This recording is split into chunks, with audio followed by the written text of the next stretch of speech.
Hello students, मैं बात कर रहा था बेसिक अकाउंटिंग टर्म्स की। काफ़ी ज़्यादा बातें हमने कर लिया था, कुछ बातें रिमेनिंग है, उसके ऊपर आज बात करेंगे।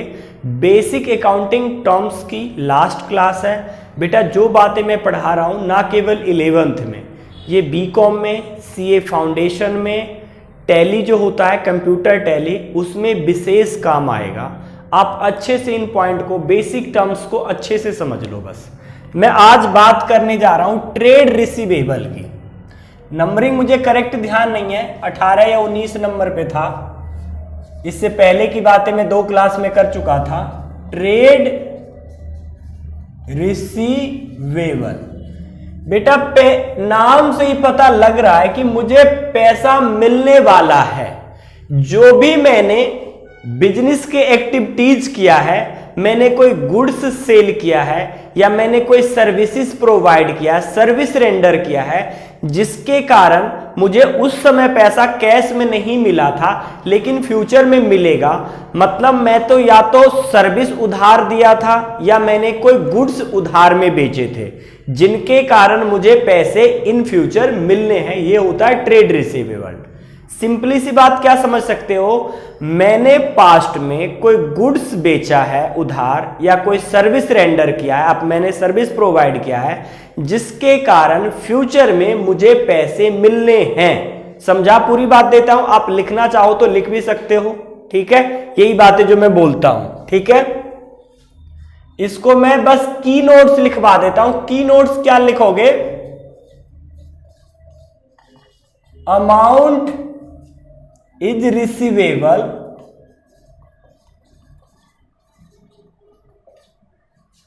in near future, near मतलब आने वाले समय में,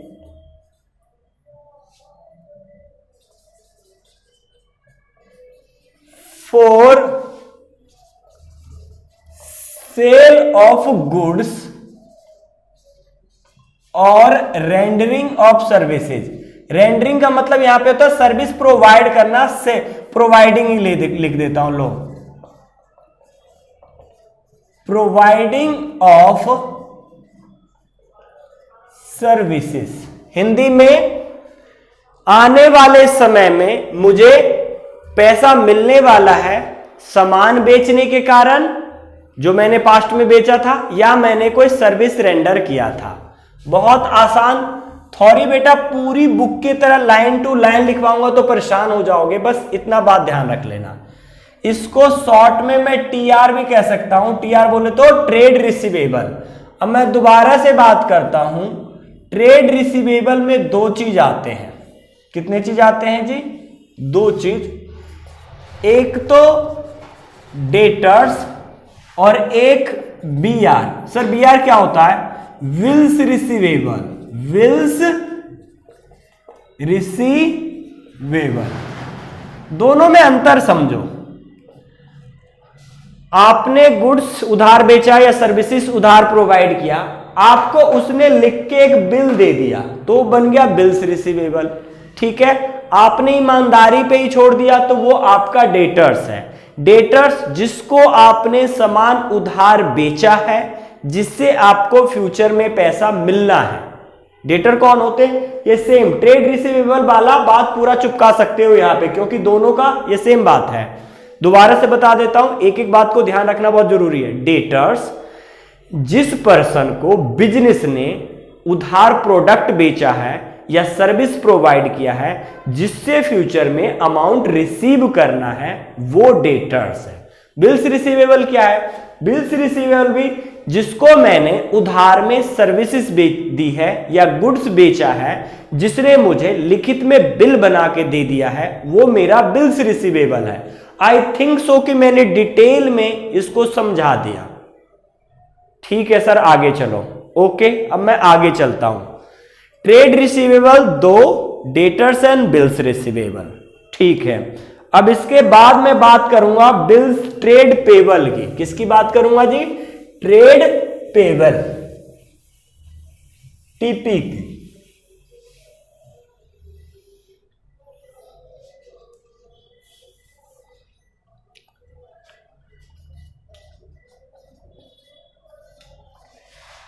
सर ये उसका जस्ट उल्टा। हाँ बेटा बिल्कुल सही समझा आपने। जिससे आपने कोई गुड्स उधार में परचेज किया है या कोई सर्विसेज लिया है जिसके कारण आपको फ्यूचर में पेमेंट करना पड़ेगा, वो ट्रेड पेबल है। रिसीवेबल फ्यूचर में रिसीव होगा, पेबल पे करना पड़ेगा। ठीक है, okay. Trade payable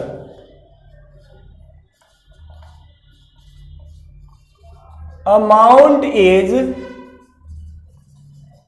payable in near future for credit purchase of goods और सर्विसेज। हिंदी बोल भी देता हूं, कुछ बच्चे का बार बार यही शिकायत है कि सर आप इंग्लिश लिखवाते हो। बेटा कॉमर्स पढ़ना चाहते हो तो थोड़ा बहुत इंग्लिश से मेल मिला लो, इतना हार्ड इंग्लिश नहीं है। अमाउंट मतलब रुपया, पेबल मतलब पे करना है, नियर फ्यूचर मतलब थोड़े समय बाद, क्रेडिट मतलब उधार, परचेज मतलब खरीदना, गुड्स मतलब वस्तु और सर्विसेज मतलब सर्विस। ठीक है, इसी को हिंदी में मैं बोल देता हूं। आने वाले समय में जिसको मुझे पेमेंट करना पड़ेगा उससे उधार खरीदने के बदले में, वो मेरा ट्रेड पेबल है जिसको मुझे आने वाले समय में पेमेंट करना पड़ेगा, क्योंकि बिजनेस ने उससे या तो सामान उधार खरीदा था या सर्विसेज लिए थे। बेटा प्रोडक्ट में कुछ ना कुछ सामान दिया जाता है और सर्विसेज में कुछ ना कुछ सर्विस दिया जाता है। ठीक है, वकील सर्विस देता है, लॉयर सर्विस देता है, एक ही बात है। सीए सर्विस देता है, टीचर सर्विस प्रोवाइड करता है, डॉक्टर सर्विस प्रोवाइड करता है, बनिया आपको सामान देता है, डॉक्टर कई केस में आपको सर्विस भी देता है और प्रोडक्ट भी देता है, गुड्स भी देता है, क्योंकि आपको वो बीमारी भी देखता है और दवाई भी देता है। समझ जाओ दोनों बात में कि सर्विस क्या होता है और प्रोडक्ट क्या होता है। प्रोडक्ट में कुछ ना कुछ सामान देना और सर्विस में आपको कुछ ना कुछ सेवाएं देता है। ठीक है, जैसे इंटरनेट एक सेवाएं हैं। अब ट्रेड पेबल को मैं टीपी कहूंगा इन फ्यूचर, समझ जाओगे यदि मेरे बच्चे हो तो कि टीपी मतलब ट्रेड पेबल। ट्रेड पेबल मतलब जिसको मुझे फ्यूचर में पेमेंट करना पड़ेगा। क्यों करना पड़ेगा? क्योंकि मैंने या तो सामान उससे उधार खरीदा है या सर्विसेज उधार लिया है। हाँ सर बहुत आसान था, हमें समझ में आ गया, आगे चलो। ये टीपी भी दो प्रकार के हैं बेटा, क्रेडिटर्स और बीपी। बीपी बोलो तो बिल्स पेबल, बिल्स पेबल। इसकी भी थ्योरी में सेम लिखवा देता हूं। क्रेडिटर्स जिससे बिजनेस ने कोई प्रोडक्ट या सर्विसेज उधार में खरीदा है जिसको मुझे फ्यूचर में पेमेंट करना पड़ेगा, वो मेरे क्रेडिटर्स हैं। मैं आराम से बोल देता हूं, आप लोग लिख लेना शब्दों को सुन के। ठीक है, क्रेडिटर्स दोबारा से, बिजनेस ने जिससे कुछ प्रोडक्ट या सर्विसेज उधार खरीदा था जिसे आने वाले समय में पेमेंट करना पड़ेगा, उसे क्रेडिटर्स कहते हैं। अच्छा जी, बिल्स पेबल जिससे बिजनेस ने कोई प्रोडक्ट या सर्विसेज उधार में खरीदा था और जिसे लिखित में एक बिल बना के दे दिया है डेट के अकॉर्डिंग, वो होता है बिल्स पेबल। ओके सर, ठीक है।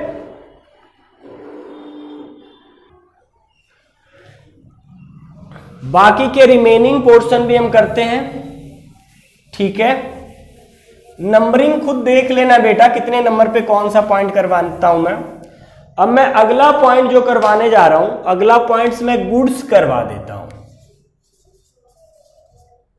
सिंपली सी बात, जिसमें आप बिजनेस की डीलिंग करते हैं, रीसेल के लिए आप परचेज करते हैं, वो आपका गुड्स होता है।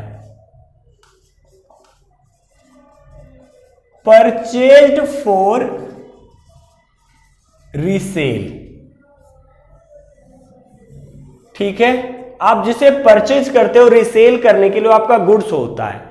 मान, इस टॉपिक पे मैं पहले भी बात कर चुका हूं लेकिन एक बार दोबारा कर देता हूं। मान लो आप की इलेक्ट्रिसिटी की दुकान है, तो आप जितने भी चीज परचेज करते हो बेचने के लिए खरीद कर, जैसे बल्ब, टीवी, ये वो जो भी कुछ है, उसके अलावा बाकी सब चीज आपके लिए असेट्स है। सिंपल सी बात, जिसमें भी आप बिजनेस करते हो आपके लिए गुड्स है, जिसे परचेज करके वापस बेचते हो आपके लिए गुड्स है, बाकी एसेट्स है। हाँ सर ये तो आसान था। अब उसके बाद मैं बात करता हूं कॉस्ट की। किसकी बात कर देता हूं? कॉस्ट। किसी भी वस्तु को कीमत जितने में आप खरीदते हो, जितने में आप खरीदते हो उसे क्या कहोगे जी? कॉस्ट कहोगे, ठीक है। वैल्यू ऑफ एनी आइटम्स, कोई भी आइटम्स और सर्विसेज। मान लो आपने एक एसी 30,000 में खरीदा, तो एसी का कॉस्ट 30,000 हुआ, प्राइस भी कह सकते हो, ठीक है। मान लो आपने लॉयर को किसी लिए 20,000 पे किया किसी काम के लिए, तो आपकी सर्विस की कॉस्ट कितना हुआ? 20,000 हुआ।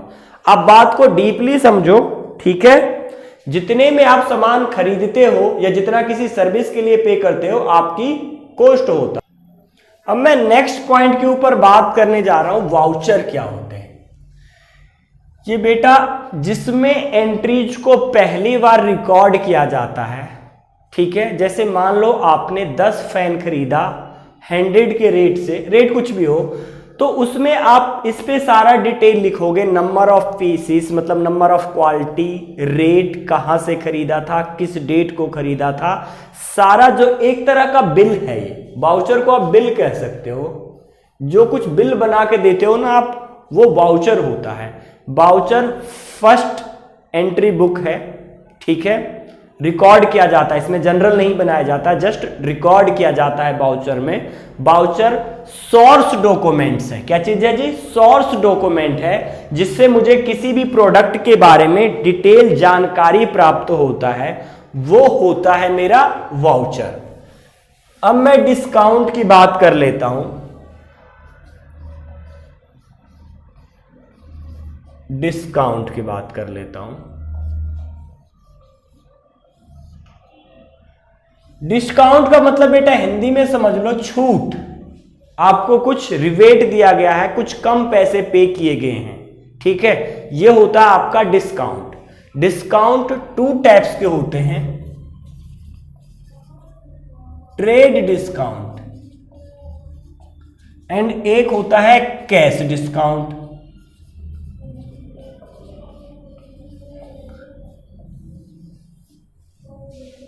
ठीक है सर। बेटा ट्रेड डिस्काउंट कुछ नहीं है, एक बार्गेनिंग है जो वस्तु को खरीदते समय दिया जाता है। जैसे मान लो किसी भी प्रोडक्ट की कीमत 100 रुपया है, आप दुकान से जाने लगे, आपका मन नहीं है, तो कस्टमर को इंप्रेस करने के लिए जो दुकानदार होता है वो बुलाता और कहता चलो कोई नहीं, आपके लिए 20% डिस्काउंट। यह हो गया ट्रेड डिस्काउंट। जो डिस्काउंट प्रोडक्ट या सर्विसेज के सेल के समय दिया जाता है, सेल को इंक्रीज करने के लिए दिया जाता है, ताकि सेल हो, सेल को बढ़ाने के लिए दिया जाता है, वो होता है ट्रेड डिस्काउंट। ठीक है जी। एक तरह की बार्गेनिंग है ये। Given at the time of sale, जो सेल के समय आप डिस्काउंट दोगे वो ट्रेड डिस्काउंट है। कैश डिस्काउंट क्या चीज है बेटा? किसी से आप पैसा जल्दी लेना चाहते हो और उसे डिस्काउंट देते हो, वो होता है कैश डिस्काउंट। मान लो आपको किसी से 20,000 की पेमेंट लेनी है, लेकिन आप उससे कहते हो कि यदि आप 10 दिन के अंदर पेमेंट दे दो तो मैं आपको 5% डिस्काउंट दूंगा। आपकी सारी डीलिंग हो गया था, उससे आपको जितने पैसे लेने थे उससे भी कम ले रहे हो, तो वो है कैश डिस्काउंट। ये सेल बढ़ाने के लिए और ये पैसा जल्दी रिकवर करने के लिए। ठीक है जी। ये कब दिया जाता है? To receive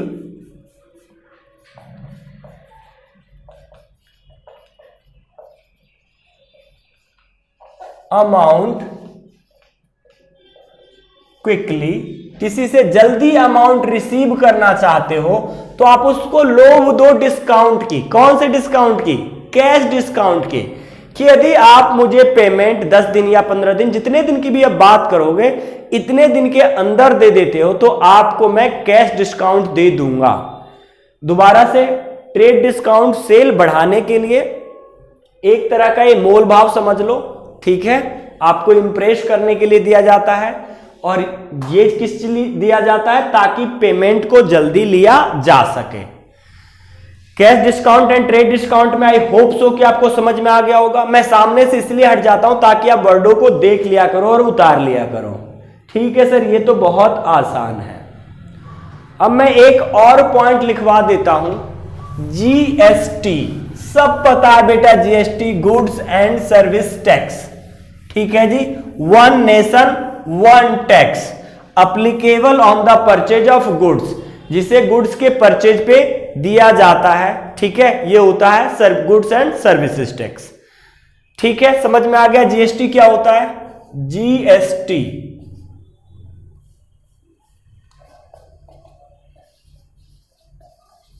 goods and service tax, one nation one tax. ये इनडायरेक्ट टैक्स है, डिटेल में कभी फिर बात करेंगे, बस यहां पे ये देख लो, एन इनडायरेक्ट टैक्स।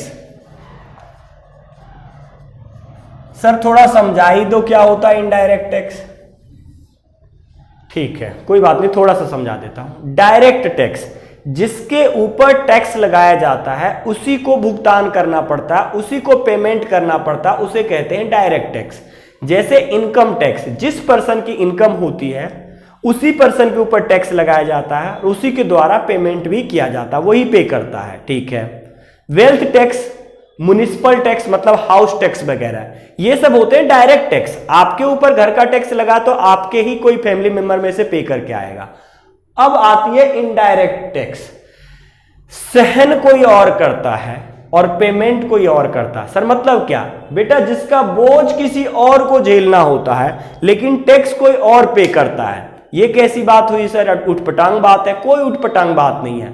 आप जो भी प्रोडक्ट या सर्विसेज खरीदते हो उन सब पे लगभग सर्विस टैक्स पे आप करते हो, क्योंकि लास्ट जो फाइनल पेमेंट करते हो आप करते हो इंक्लूसिव ऑल टैक्सेस, सभी टैक्सेस के सहित। लेकिन आप टैक्स की पेमेंट सरकार को नहीं करने जाते, आपसे जिसने टैक्स की कलेक्शन किया है, जो प्राइस लिया है, पेमेंट वो करेगा, मतलब आपसे पहले वाला पर्सन करेगा। मतलब टैक्स का बोझ आप पे आया, सहन आप कर रहे हो, अमाउंट आपने पे किया, लेकिन उस टैक्स को पे उससे पहले वाले पर्सन ने किया है। जीएसटी को एक पर्सन से दूसरे पर्सन पे ट्रांसफर करते रहते हैं, ठीक है, इनपुट क्रेडिट लेते रहते हैं, लेकिन अल्टीमेटली जो बोझ पड़ता है वो किसको पड़ता है जी? ये बोझ पड़ता है अल्टीमेटली कस्टमर पे। इनडायरेक्ट टैक्स है, पूरे देश में एक ही रेट से लगता है हर चीज के। एक पूरा चैप्टर है बेटा, तुम लोग दिक्कत ही मत करो, जीएसटी पूरे ढंग से पढ़ाएंगे। वन नेशन वन टैक्स, एक नेशन एक टैक्स लगाया जाता है, ठीक है। आज बस इतना ही, बाकी सर्विस टैक्स का एक पूरा चैप्टर है, उस चैप्टर के साथ हम करेंगे जीएसटी। ओके, कुछ और बातें बता देता हूं, बाकी ये चैप्टर लगभग खत्म हो चुका है, इसमें कुछ है नहीं, बस जल्दी जल्दी में करा देता हूं। बैड डेट्स क्या होता है? आपको मैंने अभी पढ़ाया था डेटर्स, जिससे मुझे फ्यूचर में पैसा लेना है, ठीक है। यदि वो मुझे पैसा देता ही नहीं है, यदि वो मुझे पैसा देता ही नहीं है तो मेरा पैसा डूब गया। जो पैसा डूब गया वही बैड डेट्स है। बैड डेट्स मींस पैसा डूब जाना। किस पे डूबेगा? डेटर्स पे डूबेगा। बिल्स रिसीवेबल पे तो बहुत कम चांस होते हैं क्योंकि वो रिटर्न में होता है, डेटर्स रिटर्न में नहीं होता है, तो डेटर्स के ऊपर पैसे डूबने के बहुत ज्यादा चांसेस रहते हैं, ठीक है सर। बैड डेट्स समझ में आ गया? बैड डेट्स मतलब पैसा डूब जाना डेटर्स से। हाँ बेटा, सारे के सारे नहीं डूबते। मान लो 100 मेरे डेटर्स है, 100 में से एक आध कोई नालायक निकल आया, वो कहता है आधा सूदा दूंगा नहीं दूंगा, मेरा पैसा डूब गया, ठीक है। अब हो सकता है bad debts recovered, bad debts recovered. Sir ये क्या बात हुई? हाँ बेटा, मान लो आपको किसी से पैसे लेने थे, ठीक है, वो पैसा देने से मना कर चुका था, आप उस पैसे को डूबा हुआ मान चुके थे। अनफॉर्चुनेटली एक शादी में आपको मिलता है, वो कुछ म्यूचुअल फ्रेंड होते हैं, आप उससे कहते हो कि देख ना ये मेरा पैसा 10,000 रुपया लेके दे नहीं रहा है। डूबा हुआ तो पहले से था, उसे थोड़ा सा शर्मिंदगी महसूस हो, वो साइड में आपको ले जाएगा और कहेगा देख और किसी से मत कहना, मैं तुझे तेरा पैसा दे दूंगा। एक बात हुआ, मतलब डूबा हुआ पैसा मिल जाता है, रीजन कुछ भी हो सकता है। बैड डेट्स रिकवर्ड मतलब डूबा हुआ पैसा का मिल जाना। या मान लो वो घूमते फिरते पंचवटी मंदिर पहुंच जाता है, वहां पे सत्संग चल रहा होता है, सब मोह माया है, किसी को पैसा नहीं मारना चाहिए, तो उसको सद्बुद्धि आ जाता है, तो आपको जो पैसा उसने देने से मना कर दिया था वो पैसा वो देने के लिए राजी हो जाता कि नहीं भाई, जो पैसा मैंने तुम्हारा नहीं दिया था ना, मैं अब दूंगा। तो बैड डेट्स रिकवर्ड डूबा हुआ पैसा मिल जाना। क्या चीज बेटा? डूबा हुआ पैसा मिल जाना बैड डेट्स रिकवर्ड होता है। आप मेरे वीडियो देख देख के एक अच्छी सी नोट्स बना सकते हो, बहुत जबरदस्त, सारी बातें एक्सप्लेन कर रहा हूं। सर ये बात भी क्लियर है, बैड डेट्स मतलब पैसा डूब जाना, बैड डेट्स रिकवर्ड मतलब पैसा डूबा हुआ पैसा वापस मिल जाना। अब एक बात मैं पढ़ा देता हूं, इंसॉल्वेंट। क्या पढ़ा देता हूं? इंसॉल्वेंट। सर इसका क्या मतलब होता है? हिंदी में तुमने ये वर्ड कई बार सुना होगा, दिवाला निकल गया पर्सन का, दिवालिया हो गया। दिवालिया होने का बहुत सिंपल सा मतलब समझ लो आप, लायबिलिटी जो उसकी है वो ज्यादा है एसेट से। मतलब यदि पूरी संपत्ति को भी बेच डाले तब भी उसकी जो देनदारी है, जो लायबिलिटीज है वो कम नहीं हो सकता, पूरा नहीं हो सकता। ऐसे पर्सन अपना हाथ खड़ा कर देता है, मेरे बस की नहीं है, ठीक है, उस पर्सन का फिर क्या होता है, पूरी संपत्ति बेच दिया जाता है जो उसके नाम पे होता है, और जितने भी लायबिलिटीज होल्डर होते हैं उसे प्रोपोर्शनलिटी पे करने की कोशिश किया जाता है। दिवालिया पर्सन इन फ्यूचर कभी भी बिजनेस नहीं कर सकता है, क्योंकि वो दिवाला उसका निकल चुका है, वो कैपेबिलिटी खो चुका है अपने लाइफ में। कुछ केस में ऐसा होता है। इंसॉल्वेंट मतलब वह पर्सन जिस पर्सन के दायित्व ज्यादा है संपत्ति से, दायित्व ज्यादा है संपत्ति से, उसे इंसॉल्वेंट कहते हैं, दिवालिया कहते हैं। समझ में आ गया? हाँ सर, बहुत सुना था दिवाला और दिवालिया, समझ में आ जाया। ठीक है बच्चों, आ गया। सोल्वेंट इसका जस्ट उल्टा, सोल्वेंट पर्सन वो है, इंसॉल्वेंट से भी सोल्वेंट बना दो, सोल्वेंट पर्सन वो है जो केपेबल है अपने लायबिलिटी को पे करने के लिए, ये सोल्वेंट पर्सन हो गया। इंसॉल्वेंट और सोल्वेंट में इतना ही अंतर है, इसकी असेट्स ज्यादा है, लायबिलिटी कम है, मतलब अपने दायित्व को आसानी से भुगतान कर सकता है। एक अच्छा व्यक्ति है, सोल्वेंट है, बिजनेस करने में केपेबल है, ठीक है, सोल्वेंट पर्सन है। इंसॉल्वेंट लायबिलिटी ज्यादा, असेट्स कम, सोल्वेंट असेट्स ज्यादा, लायबिलिटी कम, ठीक है। ओके, और कुछ बातें रह गया होगा तो देख लेता हूं मैं, बाकी बेटा ये चैप्टर खत्म है, ठीक है। नेक्स्ट बात करवाएंगे बाद में।